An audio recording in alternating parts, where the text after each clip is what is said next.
오늘 본문에서 바울은 이 율법의 효력을 결혼 관계를 들어서 설명하고 있습니다. 결혼한 여자는 남편이 죽으면 이 남편의 법에서 벗어나서 다른 남자와 재혼할 수 있는데, 이것은 그리스도인이 마치 옛 남편인 율법에 대해서 죽고 부활하신 이 새 신랑 되신 예수님께 속한 것과 같다라고 말씀합니다. 그리고 바울은 율법이 문제라고, 이 율법 자체가 죄라고 주장하는 사람들에 대해서 이 죄로 인해 율법이 변질되고 왜곡된 것임을 말하면서 이 율법의 본래 기능과 역할에 대해서 설명해 주고 있습니다. 이 바울이 말한 율법의 진짜 역할은 이 의사가 병을 확진하고 치료법을 알려주듯이 죄의 정체를 드러내고, 그리고 유일한 치료법인 예수님을 알려주는 것이라고 바울은 오늘 말씀에서 이야기하고 있습니다. 그렇다면 오늘 본문에 나타난 하나님은 어떤 분이실까요? 바로 예수 그리스도 안에서 생명의 열매를 맺기를 원하시는 분입니다. 본문 1절에서 3절을 보면 바울은 율법의 한계성을 설명하기 위해서 부부를 예를 들어서 설명했습니다.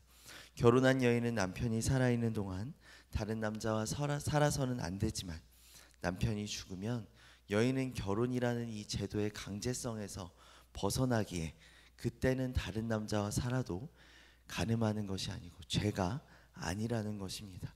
위에서 말한 이 법의 효력은 이 신앙의 원칙에 그대로 적용이 됩니다. 바울은 1절에서 3절에서 설명했던 이 결혼제도의 구속력을 4절에서 6절에서 적용하여서 이 신앙의 원칙을 알기 쉽게 설명하고 있습니다. 본문 4절에서 6절입니다. 그러므로 형제들아, 너희도 그리스도의 몸으로 말미암아 율법에 대하여 죽임을 당하였으니 이는 다르니 곧 죽은 자 가운데서 살아나신 이에게 가서 우리가 하나님을 위하여 열매를 맺게 하려 함이라. 우리가 육신에 있을 때에는 율법으로 말미암는 죄의 정욕이 우리 지체 중에 역사하여 우리로 사망을 위하여 열매를 맺게 하였더니, 이제는 우리가 얽매였던 것에 대하여 죽었으므로 율법에서 벗어났으니 이러므로 우리가 영의 새로운 것으로 섬길 것이요 율법 조문의 묵은 것으로 아니할지니라. 아멘. 이 남편의 죽음으로 아내가 자유를 얻은 것과 같이 예수 그리스도를 믿는 성도들은 이 그리스도의 죽음을 통해서 율법의 구속에서 자유를 얻었습니다. 이 얼마나 놀랍고 감사한 일입니까? 율법 아래에서 사망의 열매만을 맺던 우리들이 바로 이제는 그리스도 안에서 하나님을 위해서 열매 맺는 인생을 얻게 된 것입니다.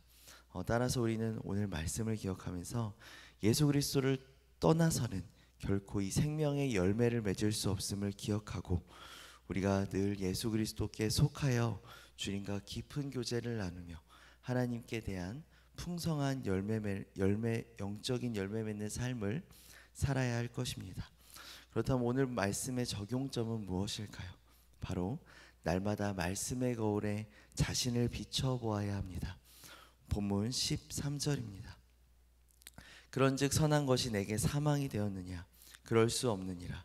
오직 죄가 죄로 드러나기 위하여 선한 그것으로 말미암아 나를 죽게 만들었으니 이는 계명으로 말미암아 죄로 심히 죄되게 하려 함이라. 본문 13절은 바울이 죄를 명백하게 드러내는 이 율법의 기능을 강조하는 내용입니다. 먼저 율법이 죄가 죄로 드러나기 위해서 역사한다고 했습니다. 또한 죄로 심히 죄되게 하려 함이니라 라고 말씀하고 있습니다. 이것은 율법이 이 타락한 아담의 본성을 물려받은 인간에게 자신이 심히 큰 죄인이요 또 죄에 지배받고 있는 존재임을 깨닫게 해준다는 것입니다. 결국 바울은 이 율법이 인간으로 하여금 그리스도께로 가지 않으면 못 견딜 정도로 인간이 죄인됨을 명백하게 밝혀주는 것이라고 교훈하고 있는 것이죠. 이처럼 율법은 계속해서 사람의 죄를 진단하고 또 죄를 깨닫게 하고 죄의 심각한 결과를 알려주고, 그로 인해서 사람들을 예수 그리스도께로 인도해 주는 일을 하는 것이라고 이 율법의 역할을 설명하고 있습니다. 사랑하는 새누리 성도 여러분, 우리가 날마다 말씀 앞에 서야 하는 이유가 여기 있는 줄 믿습니다. 율법 아래 사망의 열매만 맺던 인간들이기에 어떠한 사람도 이 말씀의 거울 앞에서 자신을 비춰볼 때 당당할 수 있는 사람은 없을 것입니다. 하지만 하나님께서는 우리의 그러한 연약한 모습 때문에 이 땅에 예수님을 보내주셨고, 우리는 더 이상 율법과 죄에 매이지 않고 그리스도 예수 안에서 자유함을 얻게 되었습니다. 그렇게 우리는 말씀 앞에서 나의 연약함을 발견하고 그 연약함 때문에 주님을 온전히 의지하고 주님의 은혜가 더욱 필요함을 고백하는 이 매일의 삶을 살아야 할 것입니다.